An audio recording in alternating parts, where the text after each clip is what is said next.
Welcome to another edition of World Talks here on TVP World. I'm your host, Benjamin Lee.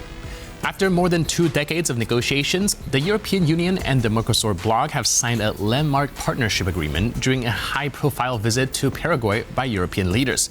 The deal promises vast new trade opportunities, but has triggered serious concerns over agriculture, sustainability, and uneven competition within the EU. Joining us today on TVP World to unpack what this really means is Professor Barbara Wieliczko, Institute of Rural and Agricultural Development, Polish Academy of Sciences, an expert on EU agricultural policy and rural economies. Hello and welcome to TVP World. Good morning. So looking at this deal, it's been an ongoing kind of negotiation process for over 20 years. Why is it so difficult to conclude, and what has changed right now? First of all, it is very complicated because it covers so many different industries and sectors of the economy in so many different countries with different interests and different specificities of their economic sectors. So it must be a very long time. Besides, during this period, something has changed, of course, so it had to be renegotiated again and again. That's why so long. Right. Do you think that there's been any breakthrough in the recent years that made this deal possible? Well, there was no breakthrough within the negotiations. It was rather the changes in the geopolitics that made this breakthrough necessary for both sides. Can you help us understand a little bit of detail what sort of geopolitics have changed over the past 2 decades that made this deal now possible, whereas it took a lot of negotiations prior? Well, first of all, there is no hope for WTO going further with liberalization and globalization process with such people as Trump in power. So Trump was really the catalyst for these negotiations to finish. All right, that's very interesting. Like this kind of geopolitical ripple effect with Trump taking a slightly harder stance on Europe does mean that they have to look for alternatives. Now, within the European Union, who do you think stands to gain most economically from the EU-Mercosur deal in the short term?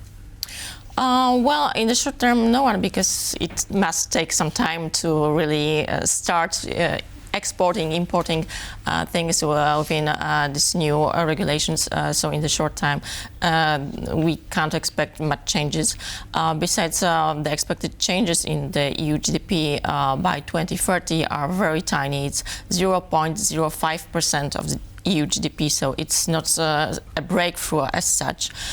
So we shouldn't expect much, but we hope that car industry especially will survive the changes in the global car industry, with China gaining so rapidly the lead in modern car production. So we hope that thanks to this agreement, European car industry can transform itself and regain competitiveness. And like you mentioned, these sort of things really take time to implement. But looking down the line, what do you think would be some of the better indicators to observe and to determine whether or not this deal has been a success? First of all, how the EU industries react to that. So if they really start thinking about the possibilities and not keep on protesting about the potential threats. So we have to start visiting Mercosur countries and look for opportunities for potential buyers of our products. This is the key thing to do at the moment. Right, and speaking of the protests, why are the farmers across Europe reacting so strongly against the agreement? First of all, farmers are very, very nervous because the instability at the global agricultural markets, with the cost of production growing rapidly, especially in highly developed countries where labor force is such a short availability, and with the energy prices growing rapidly, and the competition from the developing countries is growing rapidly because thanks to the modern production technologies and practices, they can fully use their environment, and they have much more labor force available and at much lower costs. so they are becoming really competitive. Right. Do you think that there are any guardrails in place or anything that the EU can do to make sure that the farmers still maintain at least some semblance of competitiveness when it comes to these goods coming in from abroad? Of course, this is a question of quality and the freshness of the product. So this is the question to the EU consumers. They are on average much richer than people all over the world, so they can afford to buy quality products in their majority. First of all. Second of all, they are becoming more and more conscious about the health contribution and impact of what they are eating. So this is the chance still to remain at the market for the EU producers, because they can offer this quality, the local products, and the assurance that they are producing according to standards that protect environment and protect human health. Right, you brought up the standards of the environment, and that's some of the things that I've heard these farmers complain about. A lot of red tape when it comes to how they can grow their stuff. So not just quality, but even the quantity is really hard to compete when other countries have better access to energy or less environmental red taping. Do you think that this agreement might weaken or strengthen Europe's Green Deal commitments? Well, this is the question to the European consumers, and that's why in its plan for work, European Commission plans this year to regain efforts to remind consumers in the EU that EU agriculture products are good and high quality, so that they really think about what they are choosing when shopping. Right. And well, as an agricultural expert yourself, can you help us kind of shed some light on the outlook of these farmers? Do you think that they would also have other revenues that they can explore, perhaps an opening of the market in South America that would allow them to sell not just domestically, but also abroad? Within the negotiated agreement with Mercosur, the possibility to export the quality products like cheese, wines, and other milk products to South America. Their societies are getting richer and richer, so they will also look for quality products, and EU products are well known for the quality. So this is an opportunity, and this is the only chance for EU farmers to remain on the market thanks to the quality and high standards. Right. And zoning in on Poland, because a lot of people have been talking about this deal in the most immediate term might help industries in Germany, for example. But for countries like Poland, what do you think it stands to gain from this deal? Well, first of all, Poland is closely related to German industry, so we are providers of products that are used in car industry and other industries of Germany. So if they are gaining, then we are also gaining. So this is obvious thing. The other thing is that really agriculture sector has to finally get into terms with the fact that cost competitiveness is not possible anymore because of the competition from, first of all, Mercosur countries, from the other side, Ukraine.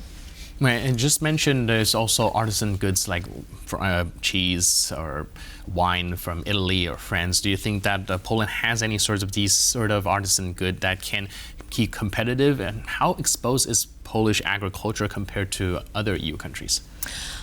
It is exposed because it continues to grow based on cost competitiveness. So the lower echelons of the market, so the cheaper goods, and it provides the products for supermarkets, and this will be a very competitive market, not only from Mercosur but also from Ukraine or from Turkey or from Africa also.